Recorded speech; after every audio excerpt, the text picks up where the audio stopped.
अस्सलाम वालेकुम, मैं हूं काशिफ रफीक। आप देख रहे हैं प्रोग्राम हर जाविये से। तहरीक इंसाफ की मुश्किलात दिन ब दिन बढ़ती जा रही हैं। तहरीक इंसाफ ने इंट्रा पार्टी इलेक्शन तो करवा दिए, लेकिन ऐसे इंट्रा पार्टी इलेक्शन करवाए कि बजाय इंट्रा पार्टी इलेक्शन से कुछ हासिल होने के तनाज़ा इख्तियार कर गए।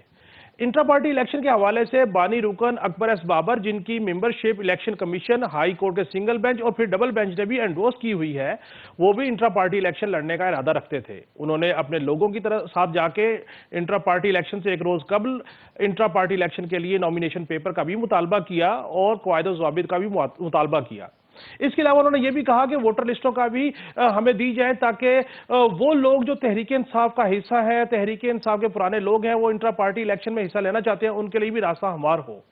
लेकिन ऐसा नहीं हुआ और इंट्रा पार्टी इलेक्शन करवा के अनअपोज एक पैनल जो है वो डिक्लेयर कर दिया गया। इसके बाद अकबर एस बाबर रुके नहीं, उन्होंने प्रेस कॉन्फ्रेंस की और आज उन्होंने बाज़ाब्ता तौर पे हुज्जत तमाम करने के लिए एक वीडियो बयान जारी किया। उस वीडियो बयान में उन्होंने चेयरमैन तहरीक इंसाफ को कहा कि इस तरीके के हटदर्मी के रवैये से पार्टी को मजीद नुकसान होगा और इस तरीके के इलेक्शन ना तो इलेक्शन कमीशन मानेगा, ना ही कोई और मानेगा। और इस इलेक्शन को अगर कलअदम करार नहीं दिया जाता तो याद रखिए, तो यह भी मुमकिन है कि बल्ला बैलेट से पे ना हो और बल्ला जो बतौर तहरीक इंसाफ निशान है वो हासिल ना किया जा सके। उन्होंने यह भी कहा कि चेयरमैन तहरीक इंसाफ के कजन सईदुल्लाह खान न्याजी भी इंट्रा पार्टी इलेक्शन लड़ने के हक में है। उन्होंने भी ख्वाहिश का इजहार किया, वो खुद भी हक में है। दीगर सूबों से लोग भी, पुराने लोग इंट्रा पार्टी इलेक्शन लड़ना चाहते हैं। उन्होंने चेयरमैन तहरीक इंसाफ को यह आगाह किया, पैगाम दिया कि इस इंट्रा पार्टी इलेक्शन को कलअदम करार देते हुए दोबारा free and fair intra party election करवाए जाएं, ताकि उसको तस्लीम भी किया जा सके और इलेक्शन कमीशन में भी उसको एंडोर्स किया जा सके। इंट्रा पार्टी इलेक्शन की इस सूरत हाल में क्या इलेक्शन कमीशन को तहरीक इंसाफ मुतमईन कर पाएगी? और अगर अकबर एस बाबर के इन बातों का नोटिस नहीं लिया गया तो फिर अकबर एस बाबर बाज़ाब्ता तौर पर इलेक्शन कमीशन में इंट्रा पार्टी इलेक्शन को चैलेंज भी करेंगे। इस हवाले से हमारे पैनलिस्ट क्या राय रखते हैं, इस पर भी गुफ्तगू करेंगे। प्रोग्राम के दूसरे हिस्से में जो वाइस चेयरमैन है तहरीक इंसाफ के शाह महमूद कुरैशी, साइफर के मामले पे 12 दिसंबर को उन पर फर्द जुर्म आयद की जाएगी। साइफर केस अडियाला जेल में चल रहा है और ये तवक्को की जा रही है कि दिसंबर के आखिर में या जनवरी के शुरू में साइफर केस कंक्लूड हो जाएगा और शायद उसमें भी जो लोग अगर मुलविस पाए गए तो उनको सजाएं हो सकती हैं। दूसरी जानिब एक बड़ा मशहूर और मारूफ केस है जिसके ऊपर नैब इन्वेस्टिगेशन करती रही। अब फाइनली 6 दिसंबर को 190 मिलियन पाउंड में जो मुल्जमान है, जो शरीक मुल्जमान है, उनको तलब किया है एहतसाब अदालत ने और वहां पर उनको बाज़ाब्ता तौर पर उस केस को सुना जाएगा। 190 मिलियन पाउंड के केस के अंदर भी जो ये बाज़ाब्ता तौर पर मुल्जमान को बुलाया गया है एहतसाब अदालत से, इसका मतलब यह है कि उस केस को भी स्पीडी ट्रायल का एक दर्जा दिया जाएगा और यह तवक्को की जा रही है कि दिसंबर के आखिर तक या जनवरी में उसके अंदर भी सजा और जजा का फैसला हो सकता है। इस सूरत हाल में क्या तहरीक इंसाफ के मसाइल खत्म होंगे? चेयरमैन तहरीक इंसाफ जो ये समझते हैं कि इंट्रा पार्टी इलेक्शन हो गए तो उसके बाद वो इलेक्शन लड़ने के काबिल होंगे, क्या वो इलेक्शन लड़ पाएंगे या नहीं लड़ पाएंगे, या ये इन केसेस में सजाएं जो है वो उनके आड़े आ जाएंगी? इसके ऊपर भी अपने तज्जियाकारों से राय लेंगे। प्रोग्राम का तीसरा हिस्सा, मुल्क में सियासी गहमा गहमी, एमक्यूएम एक बार फिर सामने आ गई। याद रहे ये वही एमक्यूएम है जिसने सबसे पहले मरदमशुमारी शाया करने का मुतालबा किया और उसके बाद मरदमशुमारी के नताइज शाया किए गए और 90 दिन में होने वाले इंतखाबात जो है वो डिले होकर उसकी तारीख 8 फरवरी सामने आई। अब इसी एमक्यूएम को हल्का बंदियों पर भी एतराज है और उन्होंने आज अपने तहफुजात इलेक्शन कमीशन से आगाह किए और इलेक्शन कमिश्नर साहब को कहा कि इसके ऊपर देखा जाए। ऐसा इंदिया भी दिया गया कि शायद अगर एमक्यूएम के हल्का बंदियों के तहफुजात को एड्रेस नहीं किया गया तो इन हल्का बंदियों को इस्लामाबाद हाई कोर्ट में चैलेंज करेंगे। अगर हल्का बंदियों को हाई कोर्ट में चैलेंज किया जाता है और हाई कोर्ट के बाद अपर फोरम सुप्रीम कोर्ट है वहां जाता है तो क्या मिड ऑफ दिसंबर यानी कि 14 से 16 दिसंबर के अंदर इलेक्शन कमीशन जिसको इंतखाबात के शेड्यूल का ऐलान करना जरूरी है ताकि 54 दिन पहले इंतखाबी शेड्यूल अनाउंस किया जाए और 8 फरवरी को इलेक्शन हो, क्या इलेक्शन कमीशन वो इंतखाबी शेड्यूल अनाउंस कर पाएगा? और अगर कर भी दे और हल्का बंदियों की पिटीशन हाई कोर्ट में पड़ी हो तो क्या इलेक्शन अपने टाइम पे होंगे? दूसरी जानिब नून लीग और फजलुर रहमान की मोहब्बत बहुत ज्यादा बढ़ रही है। क्या इन दोनों अकाबरीन की मोहब्बत पीपल्स पार्टी के लिए परेशानी का बाइस है? बशीर मेमन साहब की बात कीजिए तो बशीर मेमन साहब ने तो बाकायदा बाज़ाब्ता तौर पे जो सिंध के इलेक्शन कमिश्नर है उनके ऊपर तहफ़्फ़ुज़ात का इजहार कर दिया और उन्होंने कहा कि सिंध में जो निगरान हुकूमत है वो कंटिन्यूटी है प्रीवियस हुकूमत की। ये मामला पीपल्स पार्टी की जानिब से फेडरल की जो निगरान हुकूमत है उसके बारे में पहले रखा गया था। सो ये तमाम की तमाम पॉलिटिकल जो खिचड़ी है इसके ऊपर हम अपने पैनलिस्ट से डिस्कशन करेंगे कि ये किस तरफ या तो इलेक्शन होने जा रहे हैं या इलेक्शन जो है वो डिले करने का रास्ता हमवार किया जा रहा है या इलेक्शन को मुतनाज़ा करने का रास्ता हमवार किया जा रहा है। हमारे पैनलिस्ट आखिर इस मामले में क्या राय रखते हैं और अगर इलेक्शन फ्री एंड फेयर नहीं होते और उन पर तहफ़्फ़ुज़ात होते हैं और ये तमाम चीज़ें सामने होती हैं तो फिर उनके नताइज को तस्लीम कौन करेगा। नाज़रीन हमारे साथ रहिए। प्रोग्राम का बाकायदा आगाज करेंगे ब्रेक के बाद और मिलते हैं एक शॉर्ट्स ब्रेक के बाद।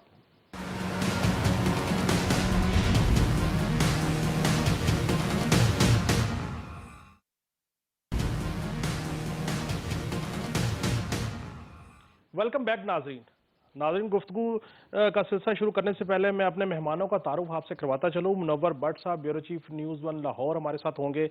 इम्तियाज़ खान फरहान कराची के ब्यूरो चीफ है न्यूज़ वन के, वो भी हमारे साथ शरीक गुफ्तगू होंगे और सीनियर तजियाकार चौधरी खादिम हुसैन भी हमारे साथ शरीक गुफ्तगू होंगे।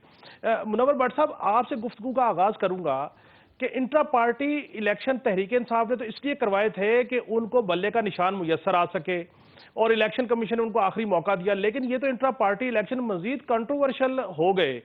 आप समझते हैं कि नून लीग के जो इंट्रा पार्टी इलेक्शन थे वहां पे भी अनअपोज मामला हुआ था और तहरीक इंसाफ के ने भी अनअपोज करवा दिया, तो ये पार्टियों के अंदर जमहूरियत तो है नहीं, तो फिर तहरीक इंसाफ ही क्यों टेक ऑन की जा रही है?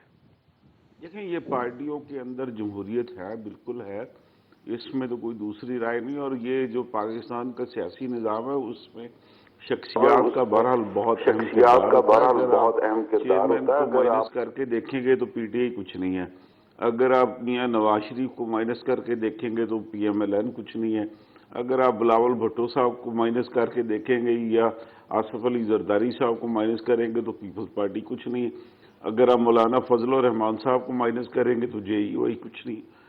तो ये शख्सियात के गिर्द तो ये चीज़ें चलती हैं। हमारा जो निज़ाम सियासत है उसमें इसी तरह ही होता है।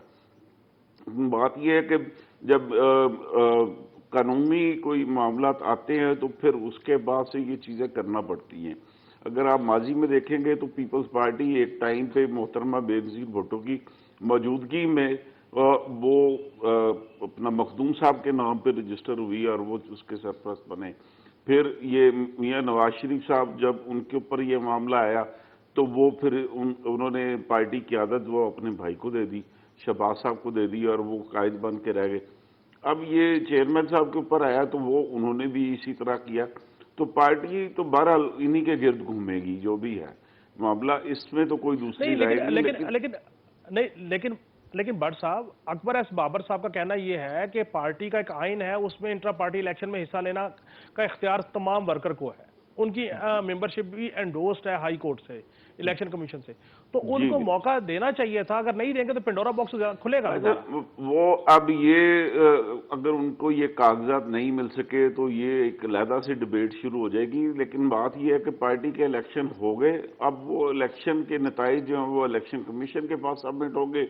उस नताइज के ऊपर ये अकबर एस बाबर साहब तहफ़्फ़ुज़ात का इजहार करेंगे और वहाँ से लेकर वो पिटीशन फाइल करने जाएंगे। तो ये एक लेंथी प्रोसेस है, तो इसका वो एक लिटिगेशन तो एक नई शुरू हो जाएगी। लेकिन ये है कि पीटीआई के लिए इलेक्शन लड़ने के लिए जो बुनियादी शर्त थी और बल्ले का जो निशान उन्हें चाहिए था, तो उसके लिए वो बुनियादी शर्त पूरी कर चुके हैं। अब इलेक्शन दुरुस्त हुए गलत हुए इसके ऊपर तो वो एक अलहदा से कंट्रोवर्सी चलेगी और वो एक अदालती काम शुरू हो जाएगा उसमें। लेकिन ये कि फौरी तौर पे पीटीआई को ये वाली थ्रेट नहीं है कि आइंदा इलेक्शन में वो बल्ले के निशान से महरूम कर दी जाएगी और उसके पार्टी कारकुन जो है वो जो उसके उम्मीदवार हैं उनको बल्ले के निशान के बगैर इलेक्शन लड़ना पड़ेगा। तो इस तरह की सूरत हाल नहीं होगी। लेकिन ये है कि अब पार्टी के पास उम्मीदवार कौन से इलेक्टेबल्स बचते हैं या नहीं बचते। ये कितनी हैरान कुन बात ये है कि जो इस टाइम पे जिनको चेयरमैन मुंतखब किया गया वो 1 साल पहले पीपल्स पार्टी में थे और 1 साल की उनकी जो अदालती जो स्ट्रगल है उसके नतीजे में वो चेयरमैन साहब के मुकदमा लड़ लड़ के वो जनाब पार्टी के चेयरमैन बन गए। तो ये बज़ाहिर तो एक मजाक ही है, लेकिन बहरहाल ये पार्टी चेयरमैन का अपना फैसला, उसके ऊपर तो कोई इतराज़ नहीं किया जा सकता। वो उन्होंने सही किया गलत किया ये अपना पार्टी चेयरमैन जाने और उनकी जमात के कारकुन जाने, लेकिन ये हमारे जो निज़ाम सियासत है उसमें इसी तरह ही होता है। यानी कि आप ये कहते हैं कि जो जमहूरी जमातें हैं वो नाम की जमहूरियत होती है लेकिन वो खानदानी विरासत है। नहीं, मैंने ये बात बिल्कुल भी नहीं की। मैंने ये कहा कि यहाँ पे जो लीडर है उसके गिर्द कारकुन और जमात चल रही होती है। अगर मैंने उसकी मिसालें भी दी हैं आपके सामने कि अगरचे जो लीडर थे उनको कानूनी रुकावटों की वजह से पार्टी क़यादत से मना किया गया, लेकिन ये है कि वो नॉन इलेक्टेबल हो के भी वो पार्टी की क़यादत करते रहे और जो भी पार्टी के फैसले होते थे वही लीडरान करते रहे। तो ये इसकी मिसालें मैंने आपको दी है, तो इसमें कोई ऐसी बात नहीं है, ठीक हो दुनिया गया, में भी इसी तरह ही होता है। ठीक हो गया। चौधरी खादम हुसैन साहब, आपने भट्ट साहब की गुफ्तगू सुनी। तहरीक इंसाफ ने इंट्रा पार्टी इलेक्शन करवाए हैं ताकि उनको बल्ला निशान के तौर पे मिल सके और वो इलेक्शन कंटेस्ट कर सके, लेकिन ये जो अकबर एस बाबर साहब ने पिंडोरा बॉक्स खोला है, इससे तो लगता है कि इंट्रा पार्टी इलेक्शन बजाय सीधे होने के और मुतनाज़ा हो गए और बल्ला मजीद खतरे में पड़ गया। आप भी इससे इत्तफाक करते हैं? बिस्मिल्लाहिर्रहमानिर्रहीम। बहुत शुक्रिया काशिफ साहब। देखिए, पाकिस्तान में जो इलेक्शन की एक एग्जांपल रही है ना, शुरू से जनरल इलेक्शन हो या पार्टियों के इलेक्शन हो, तो मेरा ख्याल है कि वो सारी दुनिया के सामने है कि यहाँ इतराज़ात लगते हैं, इलेक्शन कमीशन के पास जाते हैं, फिर अदालतों में जाते हैं और 5-5 साल हलकों से लोग अपनी पटिशनें लेके टर्नओवर पूरे हो जाते हैं और फैसले नहीं होते। और यहाँ हमारे इलेक्शन कमीशन का भी बड़ा सामने है सबके रिकॉर्ड कि जब बोलियाँ लगती हैं, डीलिंगें होती हैं, वीडियो दिखाई जाती हैं, फिर उनकी कालें दिखाई जाती हैं कि कितने कितने में मेंबरान बिकते हैं। तो मेरा इलेक्शन कमीशन का रिकॉर्ड उस तरफ भी बड़ा क्लियर है। तो यहाँ तक ये पार्टियों का रहा कि इनके अंदर जमहूरियत जो भी है, वो जो भी चेयरमैन होता है ना, वो जिसको भी खड़ा करता है वही होता है। तो अगर ये जिसका नाम ले रहे हैं क्या बाबर, तो बाबर मेरा ख्याल है ये जब से पीटीआई जो है जेर अताब आई है, तो नहीं, ये बैरिस्टर गोहर, नहीं, ये जो बाबर जो पटिशन वाले की बात कर रहे हैं, अकबर एस बाबर, वो तो गौर की जी जी, बात। अकबर एस हाँ, बाबर, अकबर जी एसपा। तो जब से पार्टी जेर ताब आई है, मेरा ख्याल है कि कारकुनान के साथ तो कारकुन तो इनको नहीं देख रहे ना पहले से देख रहे हैं। तो जो ट्रैक रिकॉर्ड है सबके सामने है, वो कहाँ से क्या इनके एजेंडास क्या हैं। अगर एजेंडों को देखना है तो वो कुछ भी हो सकता है, वो कुछ भी कर देगा ना, क्या आटा गुंदी हिलती क्यों नहीं, लेना तो की करे। मेरा ख्याल है कि अगर किसी चीज को नॉन इशू को इशू बनाना है तो फिर तो बन सकता है। अगर हिस्ट्री को लेना है तो हिस्ट्री ऐसे ही चल रही है सबके इलेक्शनों की। इलेक्शन में अगर अदारों ने अपनी जो है वो साख उसको खो दिया हुआ है, उसमें हमारी जुडिशरी है तो दुनिया पूरी में 130 से 126-27 नंबर के ऊपर है। इलेक्शन कमीशन का रोना पीटना सबके सामने है। अभी जिस तरीके से केयर टेकर हुकूमतें हैं और जो रेगुलर पार्टियों के जो लोग थे वही जो है वो इलेक्ट कर दिए हैं, तो मेरा है इलेक्शन कमीशन की बहुत सारी जिम्मेदारी हैं। जैसे फिर मेंबरान जो है ना अपने अखराजात करते हैं अपने हलकों में, वो फंड्स की जो है ना वो बेपनाह बेदरीगी से जो है ना वो इस्तेमाल करते हैं उनको। तो मेरा ख्याल है उस वक्त भी इलेक्शन कमीशन जो है ना खामोश रहता है। तो इलेक्शन कमीशन तो अपनी साख वैसे ही खो चुका है। इम्तियाज़ खान फरहान साहब, आपने हमारे शो में एक दफ़ा कहा था कि कुछ ऐसी बातें हो रही हैं कि लगता है लतीफ़ खोसा साहब को, एतजाज़ हसन साहब को जरदारी साहब की जानिब से कोई टास्क दे रहे हैं। ऐसे लंगर कब चल रही थी कि पीपल्स पार्टी जो है ना वो अपनी प्रॉक्सी पीटीआई के अंदर खेल रही है। तो ऐसे लगता है जैसे आपकी बात को वो खबर थी कि अभी पीपल्स पार्टी का जियाला बैरिस्टर गौहर पीटीआई का चेयरमैन बन गया। पहले तो इस पर कमेंट करें। सूबाई सदर यास्मीन राशिद साहिबा के बारे में क्या राय है आपकी? वो चंद साल पहले कहाँ पर थी, उनकी फैमिली कहाँ पर थी? और फिर इस तरह से कहिए कि जो कहिए के नाम आ जाएंगे। दूसरा कमेंट मेरा ये है कि एक 2 रोज़ पहले एक और बात की थी कि एक काम हो गया है पार्टी चेयरमैनशिप के हटने का, ठीक है, वो भी एक तरीके से हुआ जो रिक्वायरमेंट थी उस हवाले से, लेजिस्लेशन के हवाले से। अभी 2 काम बाकी रहते हैं, जिसमें एक एग्ज़ाइल वाला मामला भी है कि सेल्फ एग्ज़ाइल होगी या एक तयशुदा एग्ज़ाइल होगी या क्या होगा, किस तरह से जाएंगे, ये भी आपको बहुत जल्दी नज़र आ जाएगा। मे बी बिफोर इलेक्शन नज़र आ जाए। लेकिन एक बात ये चल रही है कि इलेक्शन के बाद ये रखें सारी सूरत हाल। अब इलेक्शन हो रहे हैं नहीं हो रहे हैं, ये भी एक बहुत सारी डिबेट चल रही है। मेरे नुक्ता नज़र से जो मैं मालूमात हासिल होती हैं या जो गुफ्तगू करते हैं तो उस हिसाब से तो हो रहे हैं। और जो आपने एक आई थिंक के ऑफ द कैमरा या क्या भी भट्ट साहब से हम जो आपस में गुफ्तगू कर रहे थे, जब एक जो बात हुई थी ना कि सब रल मिल के काम हो रहा है और कोई ऐसा प्रॉब्लम की बात नहीं है कि जी कहाँ पे क्या है, कहीं कोई ना कोई स्क्रिप्ट से आउट हो जाता है। तो आपने देखा कि दानियाल अजीज़ को शोकाज हो गया जो आपस में ही कोई गड़बड़ हुए थे। फिर हमने एक बात शुरू की आपस में कि आसिफ जरदारी और उनके साहबजादे बिलावल भुट्टो के दरमियान इख्तलाफात हो गए, तो वहाँ कोई शोकाज नहीं हुआ है अभी तक, और कोई नहीं। तो ये पार्ट अच्छा इम्तियाज साहब, जी जी ये जिस तरीके से आप कह रहे हैं, जो इख्तलाफात की बात कर रहे हैं, तो ये जो पीटीआई के इंट्रा पार्टी इलेक्शन हो गए, बैरिस्टर गौहर चेयरमैन बन गए, बाकी अहदेदार भी बिला मुकाबला हो गए। गो के मेरा व्यू ये है कि बिला मुकाबला तो नून लीग के भी सारे अहदेदार हुए थे और पीपल्स पार्टी में भी जिसको बिलावल ने चाहा उसको अहदा मिलना है। JUI फिर तमाम सियासी बातों का यही मामला है, मां सिवाय जमात इस्लामी के। लेकिन ये इंट्रा पार्टी इलेक्शन के बाद जो कंट्रोवर्सी खड़ी हुई, और अकबर एस बाबर साहब हमारे शो में भी आए और ऐसे भी उन्होंने आज वीडियो बयान दिया चेयरमैन तहरीक इंसाफ के नाम के, इन इंट्रा पार्टी इंतखाबात को या तो कलअदम करार दे दें, अदरवाइज वो इलेक्शन लड़ने को उन्हें मौका नहीं दिया गया, वो इलेक्शन कमीशन में इसको कंटेस्ट करेंगे। हमारी उनसे बात भी हुई। इस इंट्रा पार्टी इलेक्शन के नताइज को इलेक्शन कमीशन तस्लीम करेगा और बल्ला जो है वो बैलेट पे होगा। देखिए, जो ये बात उससे 2 रोज़ कबल भी हमने और हमने ये सब डिस्कस की थी। देखिए, बिला मुकाबला होना एक मसला नहीं है। जब उस पर कोई कंट्रोवर्सी आती है, कोई ऑब्जेक्शन आता है, जब भी उसके ऊपर बात आगे बढ़ती है। और उस वक्त भी मेरा ये मौक़िफ़ था, आज भी है, कि पार्टी के इंट्रा पार्टी इंतखाबात नहीं होने चाहिए। ये सियासतदानों को ये खुद लेजिस्लेशन करके इस शिक को, इस मरहले को ख़त्म करना चाहिए। क्योंकि ये जैसे भट्ट साहब ने कहा था, बात हकीकत में भी यही है कि पार्टी नामों से जुड़ी हुई है। हम उन्हें ख़ानदानी विरासत कहते हैं, कोई ख़ानदानी विरासत नहीं। देखें, भुगतना भी लीडर को ही पड़ता है। जिस तरह से नवाज शरीफ फैमिली के साथ हुआ, जिस तरह से भुट्टो फैमिली के साथ हुआ, JUI मौलाना फजल रहमान साहब और मुफ्ती महमूद जब हयात थे, जब उनके साथ हुआ, जो पार्टी सरबराहान के उनके ख़ानदान के साथ होता है, तो ये उनके नाम की वजह से होता है और उन्हीं के नाम से पार्टी चलती है। मैं ये समझता हूँ ये पाकिस्तान तहरीक इंसाफ के जो पार्टी इंट्रा पार्टी इलेक्शन थे, अब ये इंट्रा पार्टी कन्फ्रंटेशन के अंदर तब्दील हो गए। क्योंकि ज़ाहिर अकबर इस बाबर ने फिर सईद नियाजी साहब का भी नाम लिया, वो भी सब सामने आए। हाँ, अगर ये कोई ऑब्जेक्शन नहीं जाएगा इलेक्शन कमीशन में, तो फिर मेरा और आपका सवाल बनता है कि इलेक्शन कमीशन PTI से ज़्यादती कर रहा है कि दूसरों के बिला मुकाबला इन्होंने तस्लीम कर लिए, लेकिन जब PTI के बिला मुकाबला मामला आया तो उसको तस्लीम नहीं किया। हालांकि आपने देखा कि अली जफ़र साहब और जो उनके जो नुमाइंदे थे या कानूनदान थे, उन्होंने, आपको ये याद होगा, ये रिकॉर्ड पर है कि उन्होंने कहा था ये जो हमारे बैरिस्टर गौहर साहब हैं, ये तो कागजी चेयरमैन होंगे। असल बात आगे जो है जाहिर है कि उन्होंने उनसे मंसूब की थी।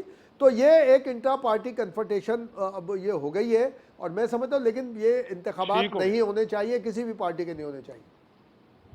ठीक हो गया। नाज़रीन, गुफ्तगू का सिलसिला जारी है, हमारे साथ रहिए और प्रोग्राम के दूसरे हिस्से में बात करेंगे साइफर के मामले पे और 190 मिलियन पाउंड के हवाले से।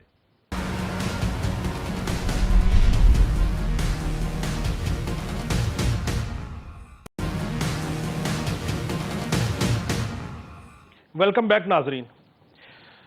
इम्तियाज खान फरहान साहब, आपकी तरफ आऊंगा कि ये साइफर केस में जो PTI के वाइस चेयरमैन शाह महमूद कुरैशी 12 दिसंबर को उन पर फर्द जुर्म होगी, लेकिन बड़ी डेवलपमेंट ये हुई कि 190 मिलियन पाउंड की जो इन्वेस्टिगेशन थी, अब फाइनली एहतसाब अदालत से मुल्जमान को नोटिस जारी हो गया कि 6 दिसंबर को पेश किया जाए मुल्जमान को, ताकि उसके ट्रायल का प्रोसेस शुरू किया जा सके। क्या देख रहे हैं कि दिसंबर के एंड तक या जनवरी के शुरू तक साइफर केस में और 190 मिलियन पाउंड में भी सजा और जजा का फैसला हो जाएगा? देखिए, आपने इंट्रो में जो कहा ना काशिफ, वो ज़ाहिर है कि वो काफ़ी हद तक दुरुस्त नज़र आता है। जो एक्टिविटी है, जिस तरह से एकदम तेज़ी आई है सारे मामलात में, तो लगता ही है कि अगर दिसंबर में नहीं हुआ तो जनवरी तक में ये सारी सूरत हो जाएगी, क्योंकि हर चीज़ मैच्योर नज़र आ रही है। आपको याद होगा जब ये प्रोग्राम शुरू हुआ था हरजाविये से, आप भी ये बात करते थे, भट्ट साहब भी और हम भी करते थे कि तमाम चीज़ों की इन्वेस्टिगेशन उस वक्त से चल रही है। कई महीने हो गए जब से ये मामला चला था, इन्वेस्टिगेशन तब से चल रही है। उसको ये कि चालान की सूरत में तैयार होना था, अब वो हो गए तेज़ी के साथ। और इन दो के अलावा भी आएंगे और भी जो ज़ेर तफ्तीश मुकदमात है। तो ये मैं समझाऊँ कि अब ये फैसला कुन मराइल में होंगे। साइफर के हवाले से आप ये देख लें कि जो भट्ट साहब ने एक तजिया पेश किया था वो बिल्कुल सही निकला, अभी तक कोई ऑब्जेक्शन नहीं आया। जो ओपन कोर्ट जो रेलेवेंट कोर्ट के जज ने हसनात साहब ने की थी, अब वो जेल के अंदर हो रही है और एक ओपन कोर्ट की हैसियत से हो रही है। बिल्कुल सही तजिया किया था भट्ट साहब ने। और ये अब एक नई भी चीज़ सामने आ गई कि ऐसा इन फ्यूचर भी हो सकता है, क्योंकि अभी तक उस बात को चैलेंज नहीं किया गया। तो अब ये सारी सूरत हाल जो आ रही है, अब साइफर वाली भी, साइफर के लिए भी यही कहा जाता है। एक राय ये है, जो पीटीआई के ब्लॉगर्स हैं या जो यूट्यूब चैनल रनर हैं, वो सारी ये बात करते हैं कि नहीं ये तो मामला पिट गया, अब कोई सेक्रेटरी एक्ट इसके अंदर नहीं आता। मैं एक दो डिप्लोमेट्स जो साबिक डिप्लोमेट्स हैं उनके लिए भी, उनकी तरफ से भी ये राय और ये मशवरे सुनता भी हूँ। और वो सारे वो हैं कि जो नवाज शरीफ की बहुत कसीदा गोई करते थे उन दो डिप्लोमेट्स में। लेकिन तो अब ये साइफर वाला जो मामला है, जिस तरह से एविडेंसेस बताए गए, तो वो सेक्रेटरी एक्ट भी है। सेक्रेटरी एक्ट के बारे में कहा गया कि जी सेक्रेटरी एक्ट लागू नहीं होता, अब अदालत में। नहीं, लेकिन इम्तियाज साहब शहजाद अकबर साहब मुल्क में नहीं है, फराह गोगी मुल्क में नहीं है, जुल्फी बुखारी मुल्क में नहीं है, तो सिर्फ इन्हीं को चेयरमैन तहरीक इंसाफ और उनके अहलिया का ही सिर्फ ट्रायल करेंगे तो कैसे कंक्लूड करेंगे? नहीं देखें, इसके बहुत सारी एग्जांपल्स मौजूद हैं और जो वो रेड वारंट भी जारी हो सकते हैं उनको, और रेड वारंट के जरिए अगर, अब ये दो बातें आ जाएंगी इसके अंदर। माजी में एक रिवायत मौजूद है कि इसाक डार के जब रेड वारंट जारी किए थे पीटीआई गवर्नमेंट ने, तो इंटरपोल ने उसको एविडेंस की बुनियाद के ऊपर एक्सेप्ट नहीं किया था। अब यह है कि ये कॉन्क्रीट बुनियाद पे अगर कोई रेड वारंट जारी करेंगे कि जिसको इंटरपोल एक्सेप्ट कर ले और उसके ऊपर ऑपरेट करे, तब तो बात समझ आती है। तो ये रेड वारंट जारी करने की एक सूरत हाल मौजूद है। नहीं तो आपने ये देखा था जब इसाक डार नहीं थे, नवाज शरीफ साहब नहीं थे, तो हमने वो केस देखा था एवन फील्ड वाला कि मरियम नवाज और डॉक्टर ये जो सफदर कैप्टन सफदर थे उनके खिलाफ चला था। उनको मफरूद डिक्लेयर कर दिया गया था, उनकी जायदाद जब्त कर ली गई थी और उनको एक मुस्तकिल बुनियादों पर उनके दायमी वारंट जारी हो गए थे जब तक वो सरेंडर नहीं हुए। तो ये हो सकता है, ये मिसाल मौजूद है। तो अब ये हो कि जी फराह गोगी साहिबा हैं, शहजाद अकबर हैं, जुल्फी बुखारी अगर नहीं आते तो उन्हें भी दायमी एब्सकॉन्डर डिक्लेयर करके केस आगे बढ़ाया जा सकता है। ठीक हो गया। चौधरी साहब, आपके सामने भी यही सवाल रखूंगा कि साइफर केस में फर्द जुर्म 12 दिसंबर को होगी शाह महमूद कुरैशी साहब पे, और 6 दिसंबर को 190 मिलियन पाउंड में मुल्जमान को एहसाब अदालत ने तलब कर लिया है। 3-4 लोग तो मुल्क से बाहर हैं।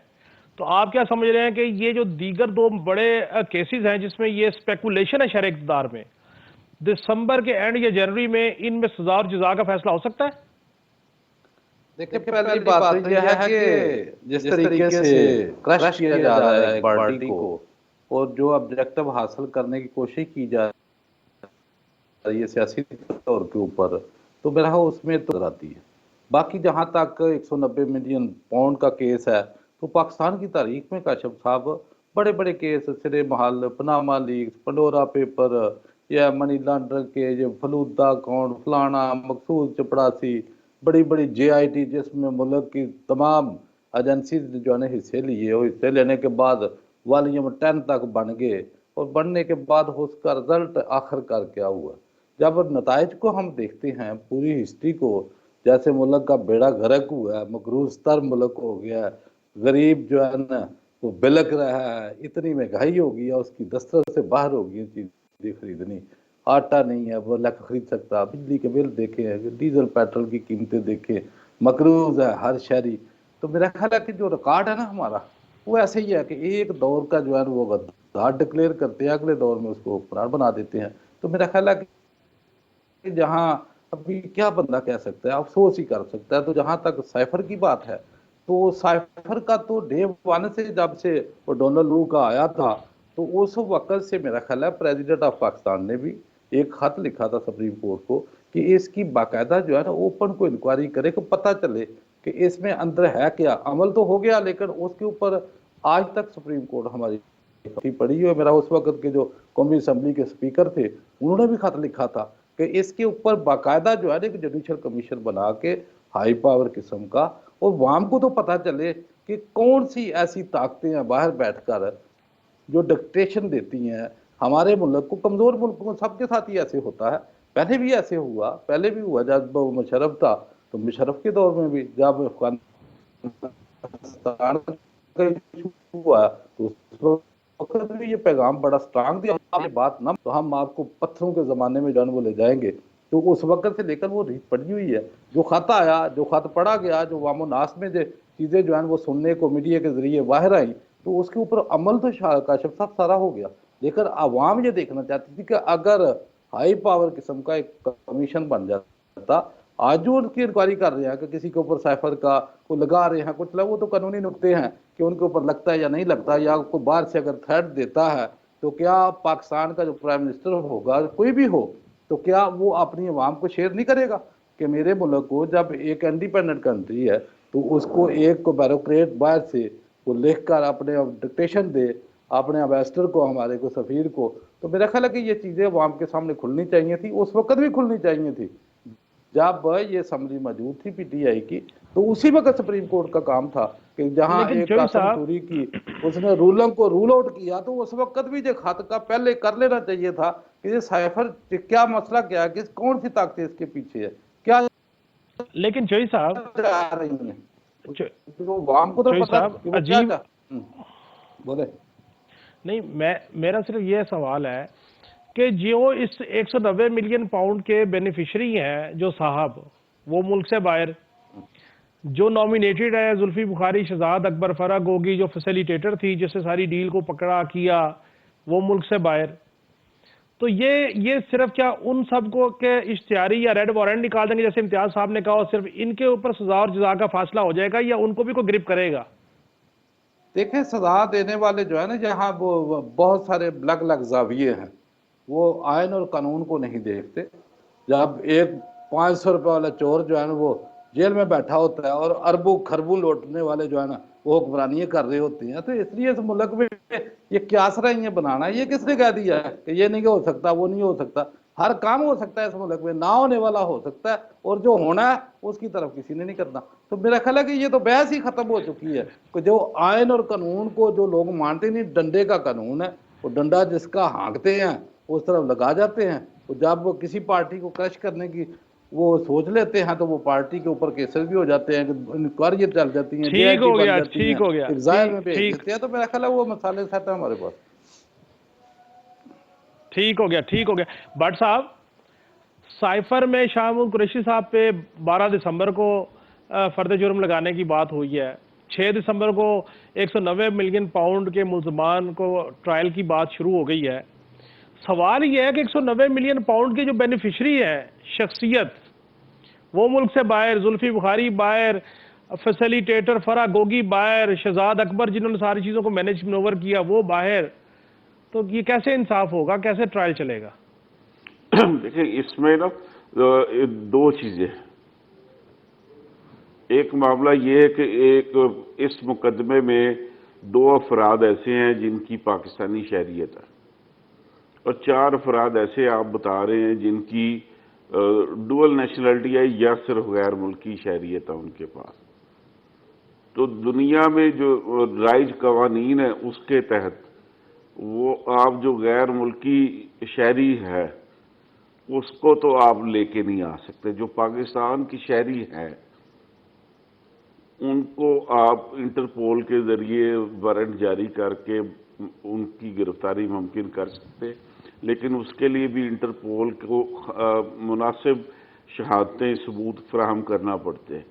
तो यहाँ पे जो ये वाला मामला है इसमें तो चेयरमैन साहब और उनकी एहलिया है उनको तो सजा मिलने के काफ़ी इम्कानात है कि भी उनके खिलाफ जो प्रॉपर्टी टाइकून ने जो शहादतें फराहम की हुई हैं और जो मनी ट्रांसफ़र का मामला हुआ और फिर जो एक कॉलेज यूनिवर्सिटी जो बनाने का के लिए लैंड जो फराहम की गई और शायद में कुछ फंड भी फराहम किए गए, तो ये वाले मामले में तो उनको सज़ा मिलने के काफ़ी इम्कान है। बाकी जो क्यों एक्यूज है, अगर तो किसी ने पाकिस्तानी नेशनलिटी सरेंडर कर दी तो फिर तो उनको लेके आना मुमकिन नहीं रहेगा। ये इसमें आप मियाँ नवाज शरीफ साहब के जो साहबजादे हैं उनकी मिसाल अगर आप जेहन में रखें तो दोबारा एक दफ़ा पेश होने के बाद जब दोबारा उनको बुलाया गया था तो उन्होंने कहा मैं पाकिस्तानी शहरी नहीं हूँ, मेरे पे पाकिस्तानी कानून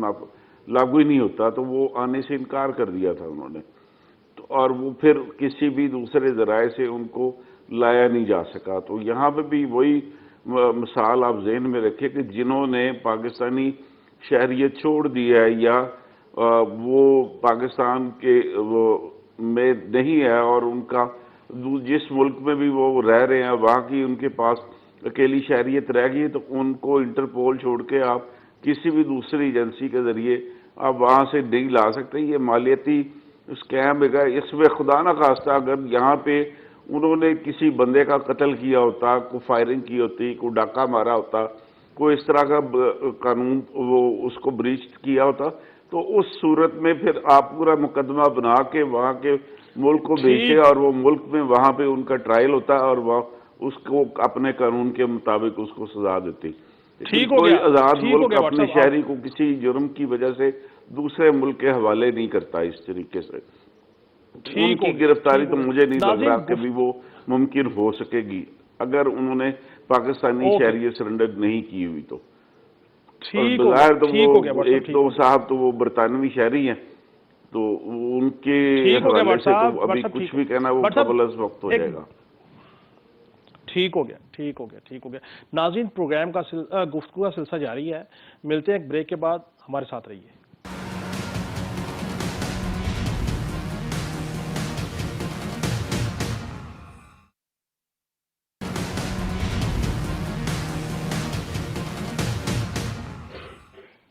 वेलकम बैक नाज़रीन। चौधरी खादिम हुसैन साहब, ये बताएं कि मुल्क में सियासी गहमा गहमी है और MQM ने एक दफ़ा फिर हल्का बंदियों पर तहफ़्फ़ुज़ात रख दिए हैं और अदालत जाने का अंदिया दे दिया है। ऐसी सूरत में क्या इंतखाबात 8 फरवरी को हो पाएंगे अगर हल्का बंदियों का मामला अदालत में हुआ तो? देखिए काशिफ साहब, जो हालात ज़मीनी बता रहे हैं या बयानात जो सामने आ रहे हैं, फिर जो इससे बड़ी हकीकत यह है कि इसमें जो इलेक्शन बर वक्त होने थे ना, उसमें एक आइन की वायलेशन हुई थी और आइन की वायलेशन के करने से आर्टिकल 6 लगता है और जिसकी गालबन सज़ा उम्र कैद या सज़ाए मौत बताई जाती है। फिर उसके बाद एक 14 मई के लिए आर्डर निकला था इसी सुप्रीम कोर्ट से और उसके ना करने की वजह से उनके ऊपर जो जिम्मेदार थे जिन्होंने इलेक्शन नहीं कराए तो उनके ऊपर तौहीन अदालत लगती थी। तो मेरा है वो तौहीन अदालत भी नहीं लगी, वो आर्टिकल 6 भी गायब हो गया। तो उसके बाद अभी दूसरा सेकंड ये जो चीफ जज है हमारा काजी फायद ईसा, इसने मेरा ख्याल कभी हुक्म दिया कि 8 फरवरी का इलेक्शन, वो तो कह तो रहे हैं लेकिन अवाम भी चाहती है, आइन भी मानता है, जमहूरी मुल्क है, जमहूरियत की रूह जो है वो इलेक्शन ही है, तो इलेक्शन में तो जाना चाहिए। लेकिन ये जो सारी जो बातें सुनने को मिलती हैं, कभी जो है वो हल्का बंदियों के ऊपर है, कभी किसी के ऊपर है, फिर जो सर्वे सामने आ रहे हैं, सर्वों में पता नहीं पॉपुलैरिटी किस किस जमात की कहाँ कहाँ जा रही है, को खौफजदा लोग कि पता नहीं इसके बाद भी हमें कुछ मिले या ना मिले, क्योंकि इलेक्शन कराना मकसूद नहीं है। वो जो बाहर से मंगवाए हैं लोग, उनको अपने हुक्मरानों के तख्तों के ऊपर बैठाना मकसूद है। तो जब वो बैठते नजर आ जाएंगे तो मेरा आवाम को तो क्लियर है को कुछ ना कुछ ये जो तेजी आती है, पकड़ तकड़, ये सिलसिला, ये सारे जो शोर शराबे होते हैं, तो उसी की एक कड़ी है। देखकर मेरा है कि बादल जो ठीक है हो वो गया, नजर आ रहे हैं ऊपर कि हाँ बिल्कुल क्लियर है बादल।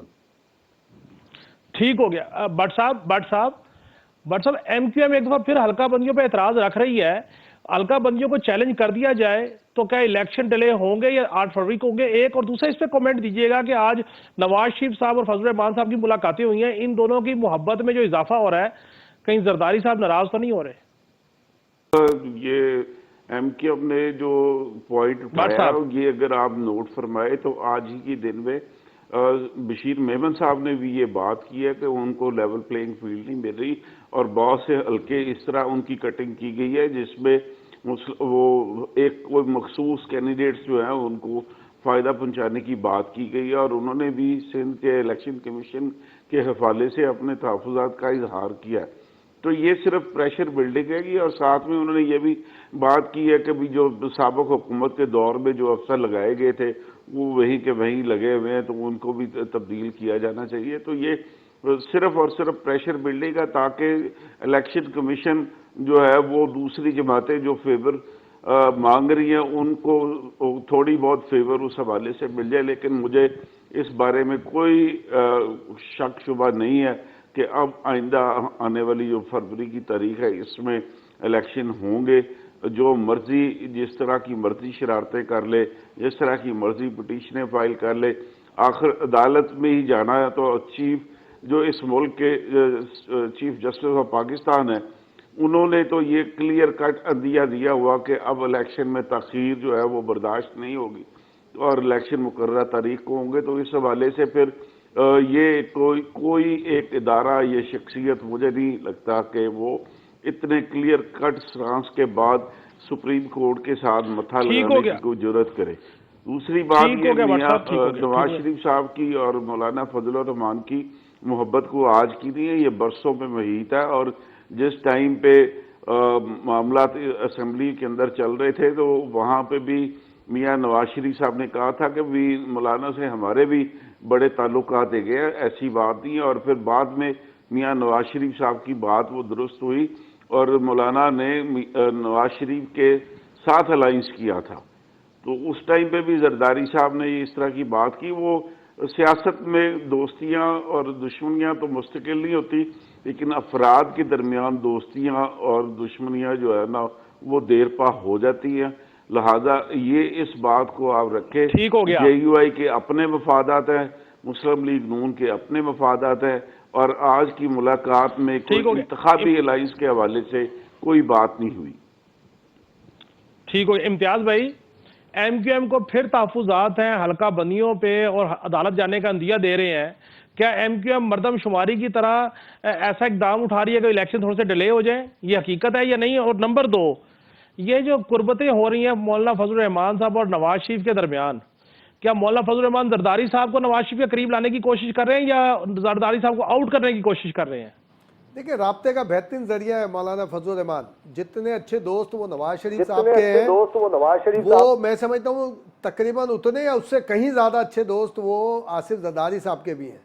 और आसिफ यानी इस हद तक हुआ था कि राशिद महमूद साहब जो डेड अगेंस्ट है पीपल्स पार्टी के, उनके हवाले से भी कभी बीच में आसिफ जरदारी साहब भी नहीं आए। राशिद महमूद जो हैं उन सुमरो साहब, उनको मुकम्मल सियासत की इजाज़त फजल रहमान साहब की जानिब से भी है और जरदारी साहब ने भी कभी नहीं रोका। PDM के होते हुए, हुकूमत में होते हुए भी कभी उनको नहीं रोका।